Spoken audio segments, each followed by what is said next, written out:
Ekitabo kya Zaaburi eshura ya 94 okushaba Ruhanga okuhora enkozi z'ebibi enzigu.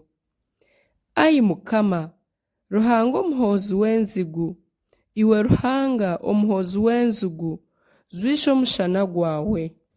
Imuka okiweere ensi emanja, ozimurire abamaryo ebibashemeriire. Mukama, ababi baryahisyahi okwehimbisa, batungikirira n'ebigambo byabo by'amaryo, enkozi z'ebibi zoona zehimbisa. Biita kuba abantu baawe, ai Mukama, kandi babonabonesa obuhunguzi bwawe. Biita omufakazi n'omunyihanga bahotore fuuzi. Haza bagira ngu Mukama tari kukireeba, Ruhanga wa Yakobo tari kukyetaho. Imwe bisire by'omu bantu mwe nimuteekateeke, imwe bashema mwe muryagira ryara obwenge. Owatiireho okutu tarihurira, owahangira eriisho tarireeba, ohana amahanga tarihana, kandi ariyo yegyesa abantu obwenge. Mukama amanye ebiteekateeko by'abantu kubiri nk'omwisyo konka. Ai Mukama, aine omugisha omuntu owoohana okamwegyesa eby'omu biragiro byawe, ng'omuhuumuze areke kureeba enaku, okwisya obw'ababi barimirwa ekiina. Ahakuba Mukama tarinaga abantu be, n'obukwakuba okusigaho obuhunguzi bwe.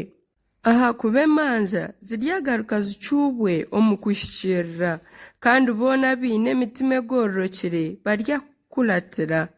Noho riimuka akandwanisiza ababi, noho ryemerera akandwanira n'enkozi z'ebibi. Kuri Mukama atarabiire muhwezi wanje, amagara ganje gakarahukire kutuura omu nsi etagira kateezo. Kunagizire nti mpwera natereera, embabazi zawe Mukama zandamira. Kunteekateeka bingi nayemereza omutima, okuhumuriza kwawe kugwisa gye amagara ganje. Abategyeki babi nibabaasa kukwatanisa niiwe, abakora eby'itima nibeekwasa ebiragiro.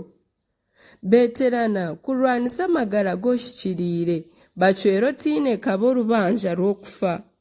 Konka Mukama amberiire orugo rugumire, kandi Ruhanga wanje yaba orukiri rwanje rw'okungiramu.